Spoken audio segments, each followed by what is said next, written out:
उम्मीद में यकीन आहे, यकीन में ख़याल आहे, ख़याल में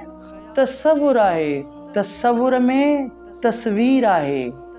तस्वीर में तूं आहीं, तो में अदा आहे, अदा में हया आहे, हया में निज़ाकत आहे, निज़ाकत में शोखी आहे,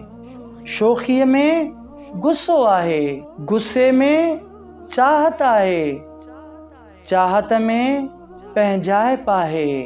पंहिंजाइप में खुलूस आहे, खुलूस में प्यार आहे, प्यार में इबादत आहे, इबादत में तूं आहीं, तूं हिकु ख़ुदा जी हसीन तख़लीक़ आहीं।